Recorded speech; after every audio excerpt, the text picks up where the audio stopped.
여러분 안녕하세요. 대한법률부동산연구소 쿠폰하우스 쿠폰지기 최윤입니다.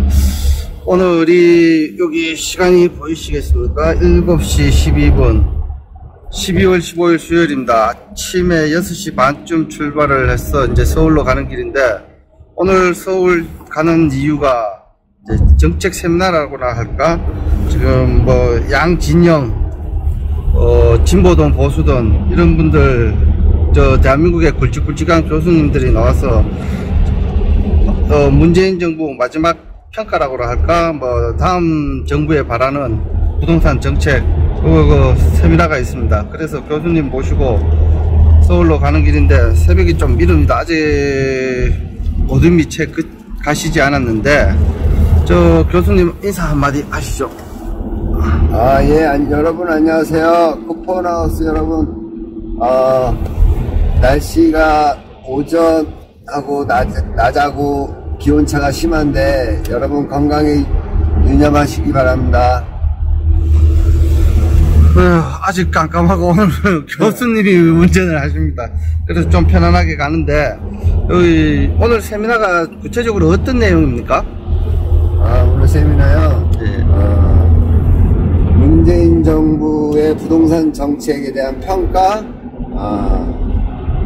이제 다 끝나가잖아요, 정권이. 그래서 그 평가하고 차기 정부의 그 부동산 정책을 바라는 그 교수님들의, 부동산 교수님들의 그 세미나가 있어요. 그래서 거기에 갑니다. 예. 그리고 요번에 이제 윤석열 캠프나 이재명 캠프에서 양도세, 중과세 요걸 두고 뭐 갑론을박이 있었는데, 또 윤석열 캠프나 이재명 캠프의 중과세 여기에 대해서 간단하게 설명 좀 부탁드리겠습니다. 다주택자 중과세 유효한다는 거요? 예.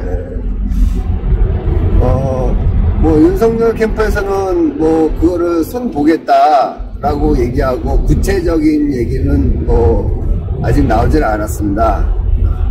근데 또 이재명 캠프에서는 어저께인가 그저께 그 경상북도 김천 가는 그 축풍령 고개에서 어느 기자가 이제 물어본 거예요. 다주택자들 중과세는 어떻게 생각하느냐? 그랬더니 거기서 하는 얘기가, 뭐 구체적으로 나오진 않았지만 좀 유효기간을 주면서 중과세를 조금 이렇게 완화해야 되지 않겠냐라고 얘기를 했습니다. 근데 그 전에 그 더불어민주당의 그 한 국회의원이 조금 그 중과세를 좀 유효하자라고 얘기를 했을 때 전부 다 반대를 했었고, 그 다음에 지금 현 정부의 그 청와대나 기획재정부에서는 단호하게 현 정부에서는 할 수 없다, 차기 정권한테 맡겨야 될 부분이 아니냐라고 해서 단호하게 끊었었습니다. 그런데 이번에 뭐 다시 그런 얘기가 나오면서, 이재명 그래도 후보잖아요. 후보가 또 그런 얘기를 했더니 조금 그게 좀 움직이고 있어서 12월 달 안에 국회에서 그거에서 논하지 않을까라고 라는 얘기가 있어요. 근데 더 중요한 거는, 조금의 그 얘기를 들어보면 6개월 동안 그 주택을 팔았을 때는 중과세 100%를 면제해주고, 그 다음에 9개월 안에 팔았을 때는 50%, 그 다음에 1년 안에 팔았을 때는 뭐 25%를 면제해주다가 1년이 지나면 다시 원상복귀하겠다, 그런 얘기를 하고 있습니다.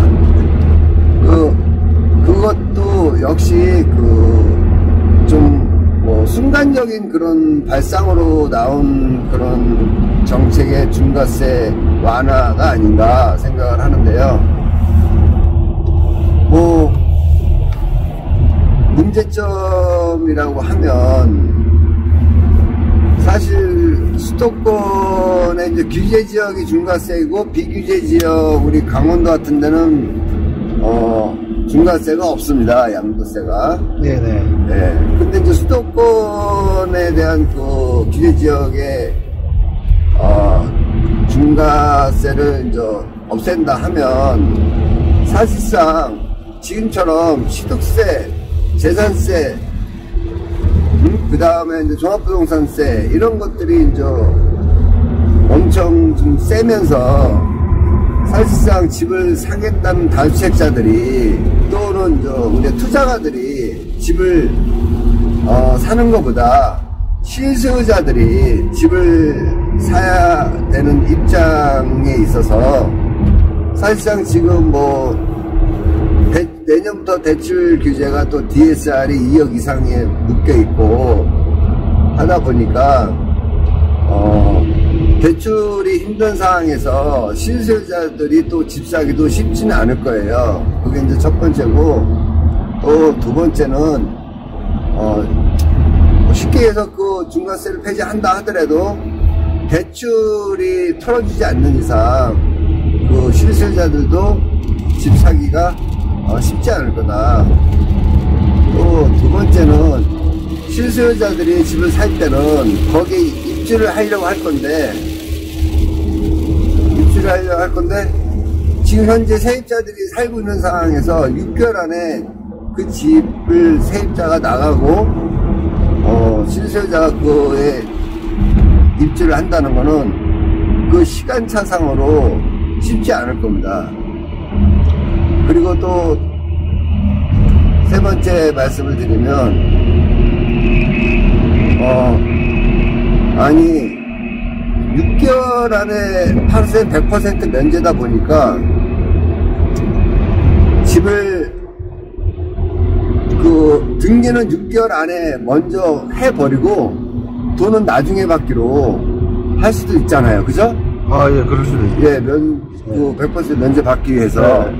그러면 집을 파는 사람은 매도인은 등기만 넘겨줬지 돈을 못 받다 보니까 불안해할 거 아닙니까? 그렇죠. 불안해하니까 어떻게 해요? 거기다가 근저당을 잠다든지 어떤 그 자기가 돈을 받을 수 있는 권리를 거기다 걸어놓겠죠. 그렇겠네요. 네. 뭐 매매 금지 갖춰버려라든가 뭐 여러 가지. 네. 아니면 또 그 만약에 그 실수요자가 입주를 하게 됐다. 예. 했을 때는 돈을 못 받았잖아요. 예. 그리고 또 자기 집을 좀 팔거나 했을 때 그 세입 집을 파는 사람이 거기다가 전세권을 또 설정할 수도 있겠죠. 아, 예, 그렇죠. 예. 그래서 그런 혼란이 야기되지 않냐라는 그 생각이 들어서 좀 그런 그 후속일에 벌어질 일에 대해서 좀 더 생각을 하고 정책을 했으면 좋겠다.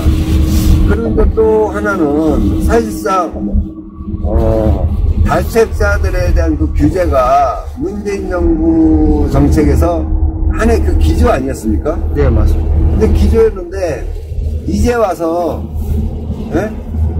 여태까지는 그 기조를 완전히 확 유턴을 해가지고 바꿔버려가지고 유턴을 바꿔가지고 그거를 풀어주겠다라고 한 것은 이해가 좀 안 가는 거죠.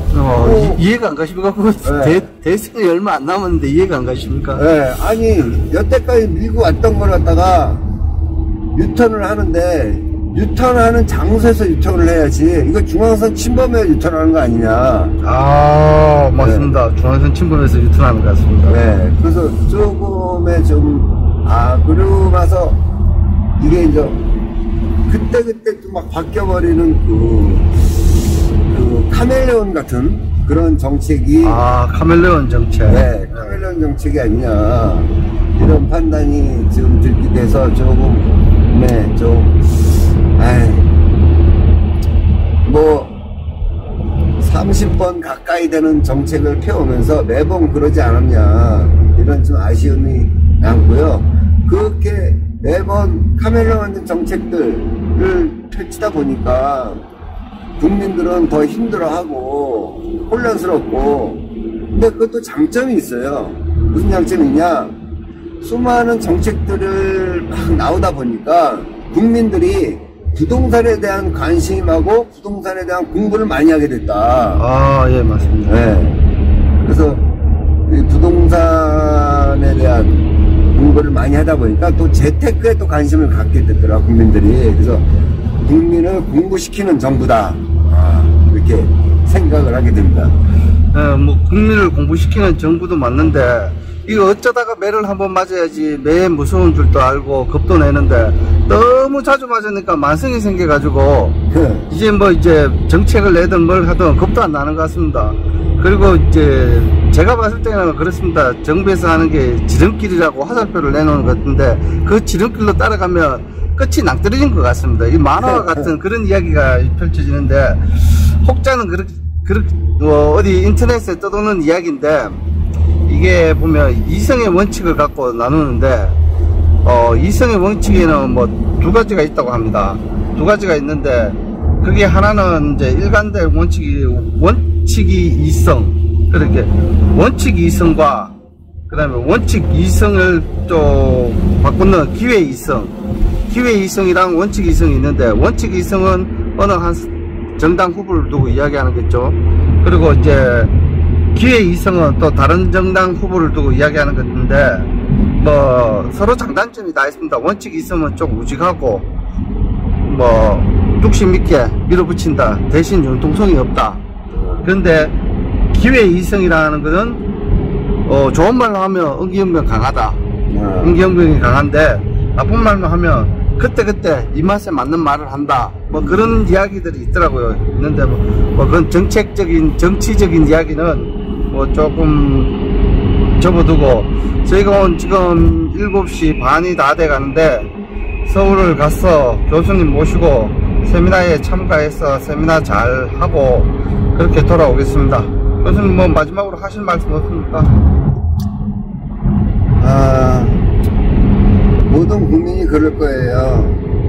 너무나 혼란한 우리 부동산 정책으로 인해서 세입자는 세입자대로, 1주택자는 1주택자대로, 다주택자는 다주택자대로 사실 이 부동산 주택이라는 게 누구나 다 참여하는 경제 아니겠습니까? 예. 네. 근데 그런 것들이 누구나 참여. 우리가 뭐 주식 같은 거는 내가 하고 싶으면 하고 말고 싶으면 하는 건데 주택이라는 것은 100% 다 참여를 해야 되는 그런 경제에서 좀 너무나 혼란스러워서 우리가 잘 적응하면서 우리가 뭐라고 할까 좀 안타깝습니다. 뭐 좀 잘 좀 됐으면 좋겠습니다. 네. 어쨌든 오늘 이제 주제가 새 정부 주택정책 기조와 과제 토론회 세미나에 참석하기 위해서 가고 있는데 여기는 뭐 역대 정부 주택정책 평가부터 시작해서 앞으로 이제 차기 정권에 대한 주택정책 방안이라든가 대책 뭐 이렇게 흘러갔으면 좋겠다 뭐 그런 이야기를 나누는 자리인데 갔다 와서 또 들었는 이야기를 또 전달해 드리는 그런 시간을 한번 가졌으면 좋겠는데 교수님 어떠세요? 가서 들어보고. 예. 알겠습니다. 오늘 고생하셨습니다. 네. 아직도 깜깜한 새벽입니다. 저희가 이제 오늘 유튜브는 여기서 마치겠습니다. 감사합니다. 하나 둘 셋. 자.